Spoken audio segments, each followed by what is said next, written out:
C'est l'émission Théma. L'émission Théma qui va aujourd'hui parler de YALI, Young African Leaders Initiative. Vous vous rappelez, tous les observateurs sont unanimes là-dessus. C'est le programme phare du gouvernement des États-Unis en faveur de la jeunesse africaine. YALI, un programme lancé en 2010 par Barack Obama, avant qu'il ne le rebaptise en 2013 Mandela Washington Fellowship. Le programme YALI permet aux jeunes Africains en séjour sur le territoire américain de bénéficier d'enseignements en termes de leadership, de développement personnel. Nous avons la chance d'avoir sur ce plateau des jeunes YALI qui débarquent fraîchement des États-Unis. Avec lui, nous allons essayer de savoir comment est-ce que ce séjour s'est passé, puisqu'on a également sur le plateau un représentant de l'ambassade des États-Unis, justement, à la personne de M. Adama Kouyaté. M. Kouyaté, bonsoir. Bonsoir, c'est qui?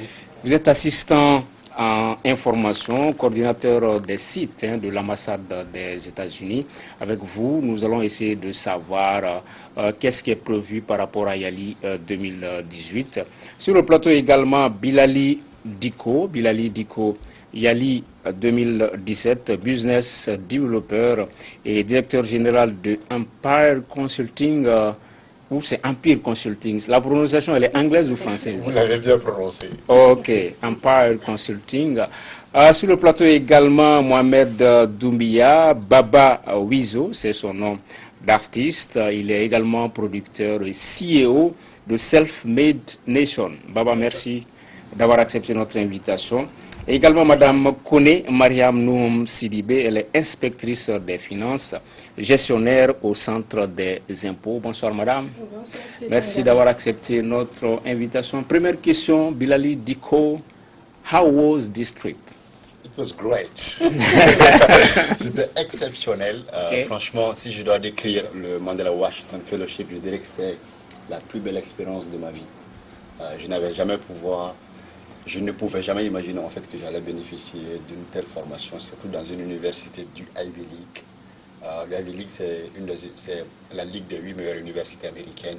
J'avais eu la chance, malgré mes origines modestes, de pouvoir bénéficier d'une formation de 6 semaines en business and entrepreneurship, ce qui était mon rêve.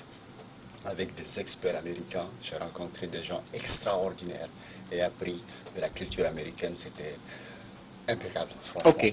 Pour nos téléspectateurs, on va essayer de savoir c'est quoi exactement ce programme YALI Mandela Washington Fellowship avec M.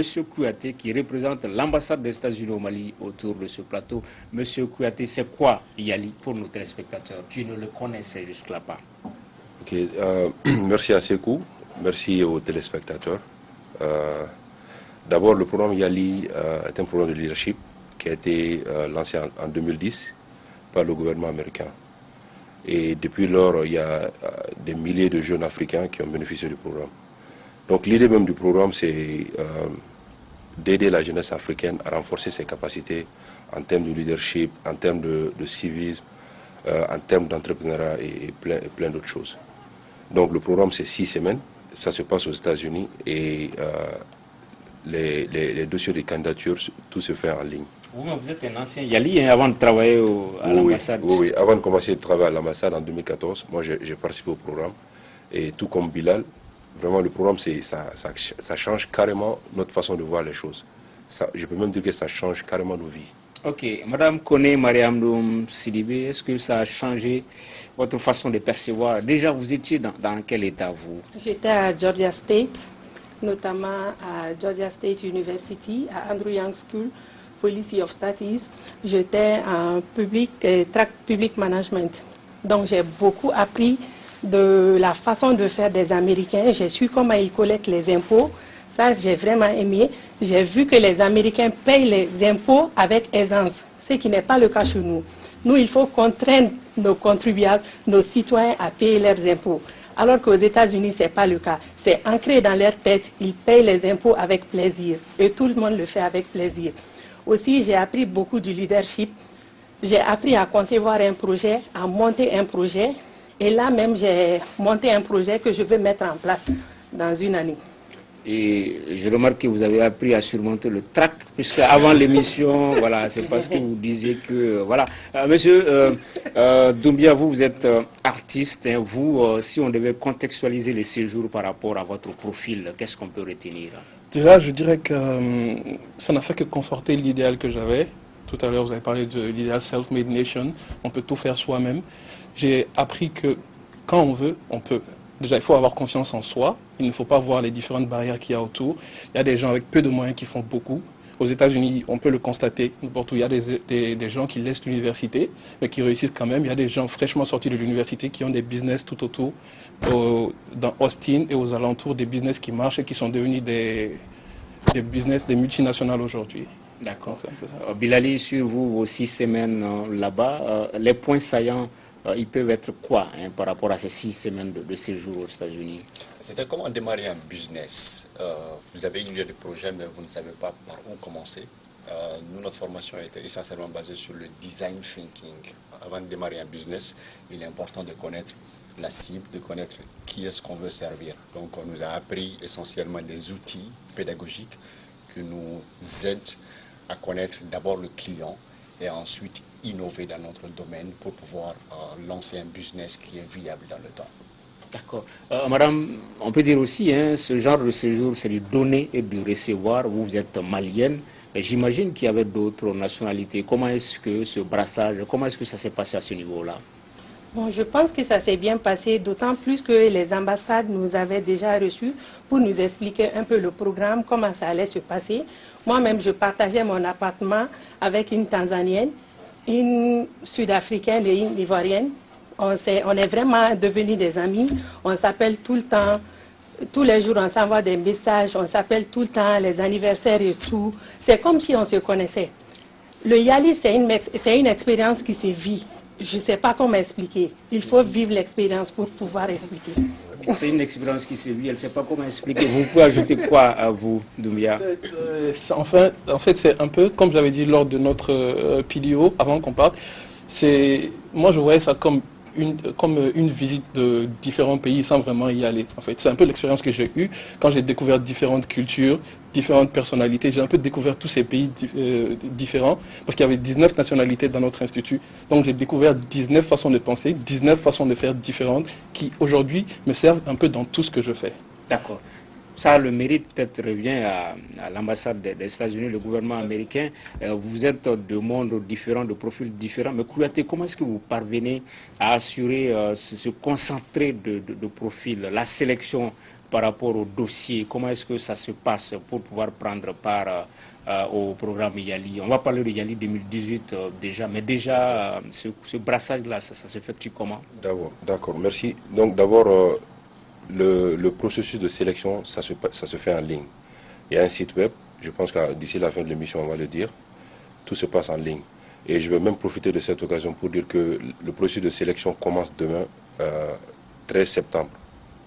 Déjà, à partir de 8 h, déjà, tout le monde peut commencer à déposer sa candidature.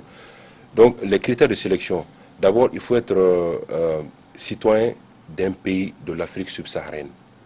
Le Maghreb ne fait pas partie. Et un autre critère, c'est d'être âgé entre 25 et 35 ans. Il faut aussi, au moins, maîtriser l'anglais, parce que tout le programme se passe en anglais. Et quoi d'autre? Il faut savoir lire et écrire aussi en anglais. Donc ça, c'est quelques critères de sélection. Donc le processus, comme je l'avais dit, ça se passe en ligne. Et après la clôture du dépôt des candidatures, il y a un comité d'experts qui sont là. Les dossiers de candidature, on les envoie. Eux, ils lisent. Ils sont un peu partout dans le monde. Ils lisent. Après, ils donnent leur feedback à Washington. Donc déjà, à partir de Washington, eux, ils font la présélection. Ils envoient aux ambassades pour les interviews. Et c'est après les interviews qu'on annonce les finalistes même. C'est un peu comme ça. Ok. Madame, vous, quelles ont été les motivations, les raisons qui vous ont poussé, vous, à prendre part à ce programme? Déjà, est-ce que en appliquant, en vous présentant candidate, vous étiez optimiste quant à l'issue? Pas tellement optimiste parce que je me disais que je n'avais que des connaissances scolaires en anglais. J'ai eu vraiment les encouragements de la part de mon mari. C'est le lieu de le remercier. C'est lui qui m'a vraiment encouragée pour que je puisse postuler. Monsieur Koné, merci. Je me disais que 6 semaines, c'était long, sans les enfants, sans la famille. Je ne savais vraiment pas que je pouvais supporter les 6 semaines. Mais quand j'ai commencé à postuler, j'ai vu que c'était intéressant, les thèmes m'intéressaient, parce qu'au fur et à mesure que tu postules, on te demande les cours que tu veux recevoir pour pouvoir t'orienter dans ton université. Donc les cours m'intéressaient vraiment. Donc j'ai vu que je ne peux que tirer du profit de cette expérience. Et ça a été vraiment bénéfique pour moi.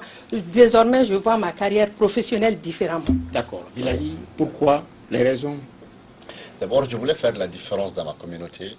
Je voulais beaucoup plus apprendre sur le business et l'entrepreneurship. Je n'avais jamais reçu de formation sur le business avant de partir aux États-Unis. J'avais reçu que des séminaires de 2-3 jours. Mais je voulais vraiment apprendre de la méthode américaine, voir comment est-ce que les Steve Jobs, les Bill Gates, les Mark Zuckerberg, le pays d'où ils viennent, comment est-ce qu'ils ont fait pour réussir autant. C'est cela qui m'a vraiment motivé. Et lorsque j'ai appliqué comme Mariam, mon anglais n'était pas aussi bien que ça. Mais, alhamdoulilah, une fois là-bas, les Américains, ce sont des gens très compréhensifs. Ils sont toujours là à aider les autres. Ça m'a beaucoup aidé, non seulement à améliorer mon anglais, mais encore plus à apprendre sur le business. Doumbia, c'est votre cas aussi? Ouais, c'est un peu plus... Your English is fluent? Kind of. Ok. Yeah. Donc je disais, c'est un peu la même démarche que Bilali. Sauf que moi, je suis quelqu'un qui génère tout le temps beaucoup d'idées. Et mon souci, c'était quoi? Partir de ces idées-là à des projets viables. Donc tout le processus entre ces deux étapes-là, comment y arriver, comment le faire de façon plus efficiente, c'était un peu ça mon problème. Et c'est ce que j'ai dégagé dans mon truc, dans mon application déjà et lors de l'interview. C'est ce qui m'a amené à Austin, qui est vraiment l'une des villes les plus entrepreneuriales au monde.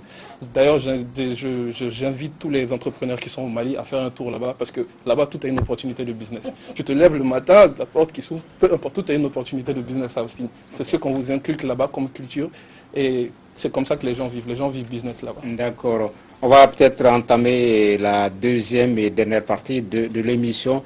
Mais déjà, on peut rassurer les téléspectateurs, c'est un programme vraiment fiable, viable, puisque personnellement, votre serviteur Africable, on a eu à bénéficier de ces programmes-là. Africable qui est partenaire avec le gouvernement américain, l'ambassade, à travers notamment Washington Forum, des émissions de la VOA que nous diffusons à travers des programmes de TV Coop, programmes d'échange avec les télévisions américaines. Ici, on peut vraiment le témoigner. La deuxième partie de l'émission pour recevoir une autre Yali, ce sera juste après ce jingle.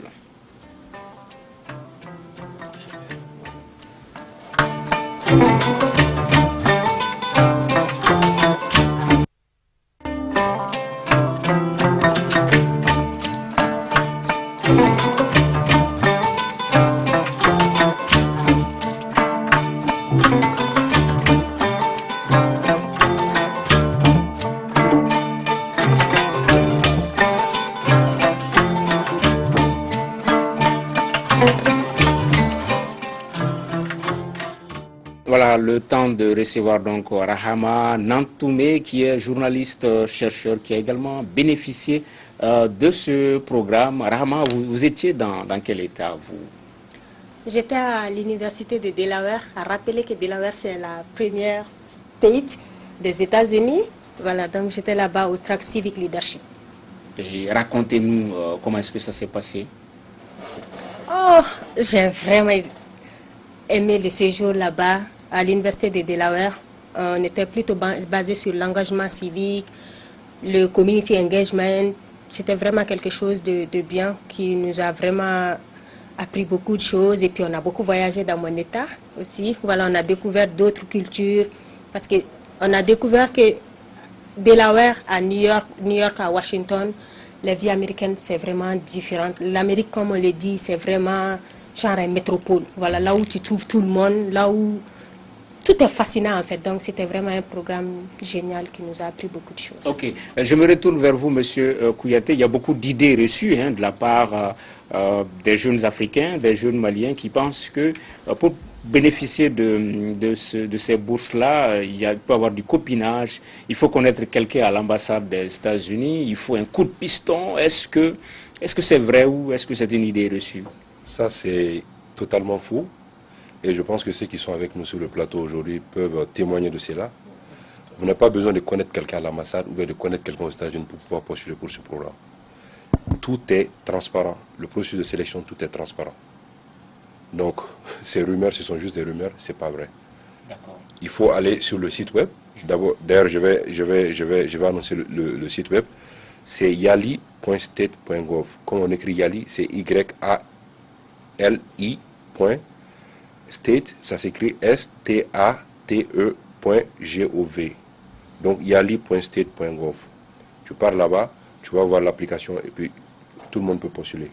C'est une adresse qu'on va souvent faire défiler sur les déroulantes de Africable, puisque je rappelle, on est partenaire de l'ambassade par rapport à ce programme-là. Mais M. Kouyaté, Yali 2018, comment est-ce que ça va se passer? Est-ce que les candidatures ont déjà commencé? Les gens peuvent commencer à être candidats, à postuler? Oui, je pense que les candidatures s'ouvrent demain, 13 septembre, et ça se ferme le 11 octobre.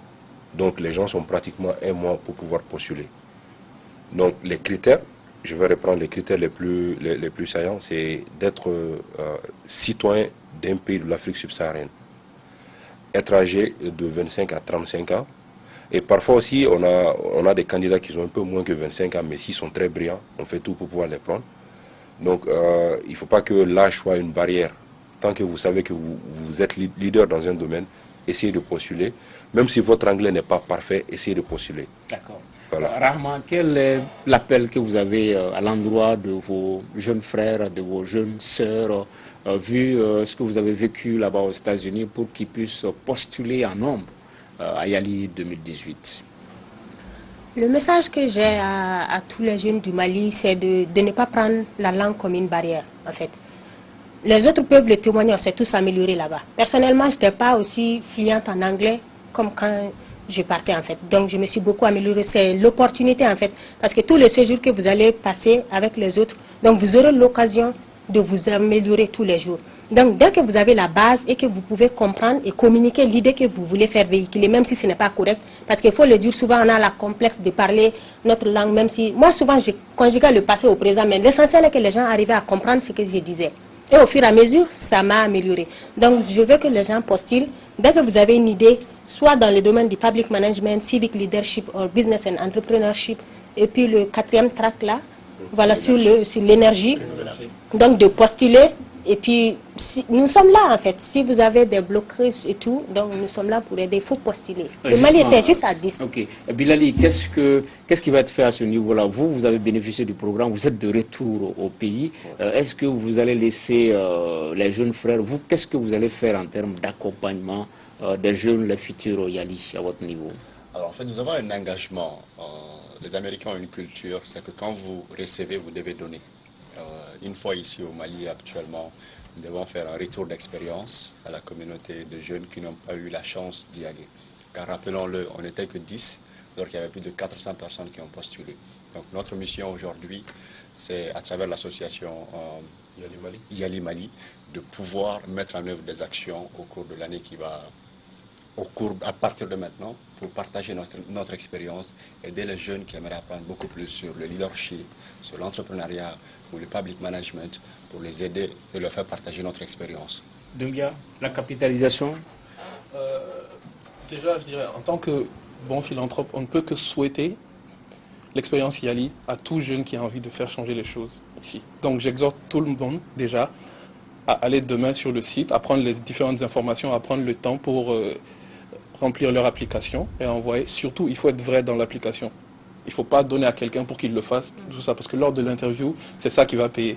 Donc nous sommes là, on a une page Facebook qui s'appelle Yali Mali 2017, il y a l'association qui est là, nous sommes ouverts à tout le monde. Tous ceux qui ont besoin d'informations, venez vers nous, nous partagerons notre expérience avec plaisir. Ok.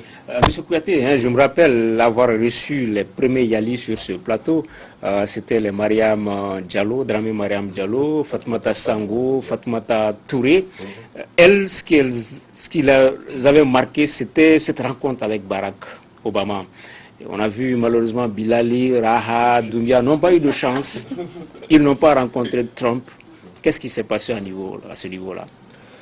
Je pense que ça c'est plutôt un problème d'agenda. Parce que le président Trump, il est nouvellement élu. Il a beaucoup d'engagement. Je pense que c'est plus ça. Sinon, depuis qu'il a été élu, il a été l'un des premiers à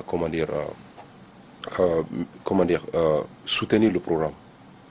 Il soutient bien le programme, mais il n'a juste pas participé à leur sommet pour des raisons d'agenda. Souvent, il y a cette idée reçue aussi comme quoi il a voulu supprimer le programme de Dreamer qui avait été lancé par Obama. Et on ne doit pas s'inquiéter du fait qu'il revoit à la baisse le programme YALI. Il n'y a pas d'inquiétude à se faire. Je pense qu'à la question ne doit pas se poser. À ce niveau, il n'y a pas beaucoup d'inquiétude à se faire. Parce que, comme vous le savez, chaque programme a ses spécificités. Et quand on a commencé ce programme, c'était 500 personnes. Et après, ils ont augmenté à 1000 personnes. Et maintenant, c'est à 700. Donc, chaque année, c'est spécificité. Donc, je ne pense pas s'il y a des... On doit se faire des soucis à ce niveau. D'accord. On s'achemine vers la fin de l'entretien. Une dernière question avec vous, toujours. Bilali, Doumbia ont parlé des perspectives en termes de capitalisation, le fait d'accompagner, d'encadrer les jeunes. L'ambassade des États-Unis, une fois c'est Yali de retour, la suite, c'est quoi? Est-ce qu'il y a un programme pour la suite qui leur est réservé? Bien, à ce niveau, il y a beaucoup. En fait, tous ceux qui participent au programme aux États-Unis, une fois de retour dans leur pays, on leur donne l'opportunité de faire des stages de développement professionnel, soit au Mali ici, soit s'ils ont vu des organisations dans d'autres pays africains, on peut les envoyer là-bas pour une période de 6 mois. Donc le gouvernement prend en charge le frais de transport et puis les frais d'hébergement, et puis il donne aussi un peu d'argent pour l'argent de poche. Voilà, c'est un peu ça. D'accord.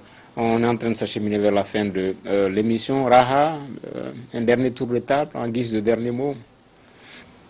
Toujours comme dernier mot, j'insiste sur le fait que le Mali doit être représenté valablement, parce qu'on a vu des pays comme le Nigeria qui était à 100, des pays qui étaient à 80, alors que le Mali c'était à 10. Même si nous 10, on a fait beaucoup de bouquins là-bas, mais j'exhorte... Vous étiez des aigles? Ah oui, on était des aigles, on était après VIP, voilà, nos photos et tout, surtout on a bien vendu le Mali, Dieu merci, à travers nos cultures, ainsi de suite. Mais j'exhorte vraiment la jeunesse malienne, un peu partout au Mali, du nord au sud, à postuler au programme YALI. YALI, ça change nos vies.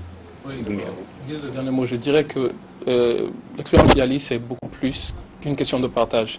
Donc, au lieu de s'inquiéter tout à l'heure que ce genre de programme ne finisse, il faut d'abord trouver peut-être des solutions ici pour qu'on partage le peu d'expérience qu'on a ici entre nous, qu'on le partage entre nous. Nos aînés qui sont là, qui ont un savoir-faire, partager avec les plus jeunes, et les plus jeunes aussi, qui sont souvent doués dans certains domaines, partager avec les aînés qui en ont besoin aussi. Ok. Bilali, dernier mot? J'exhorte vraiment les Maliens à participer. C'est un programme qui change carrément la vie d'un jeune qui aimerait réussir dans sa vie. Et il y a beaucoup d'expériences. On peut apprendre des Américains, ils ont une histoire, une culture qui pourrait beaucoup nous inspirer. Et une fois de retour au Mali, on pourrait partager avec ceux qui n'ont pas eu la chance. Et je voudrais vraiment remercier l'ambassade américaine qui nous a permis de vivre ce rêve et aussi exhorter tous les autres à faire davantage. Voilà, l'expérience YALI, ça change énormément ce genre de séjour. Une fois au retour, c'est ce adage. Si vous n'avez pas confiance en vous, personne d'autre n'aura confiance en vous, le leadership, le développement en personnel. Merci d'avoir suivi ce numéro de Théma consacré au programme YALI, Young African Leadership Initiative. Autour du plateau, nous avions Adama Kouyaté qui représentait l'ambassade des États-Unis au Mali. Il est assistant au service des informations. Bilali Diko est business developer et DG de Empire Consulting. Également sur le plateau, Mohamed Doumbia, Baba Wizo, il est artiste, producteur, CEO de Self-Made Nation, et également Rahama Nantoumé, journaliste, chercheur, Think Peace Mali. Merci d'avoir suivi l'émission. À très bientôt sur Africable Télévision.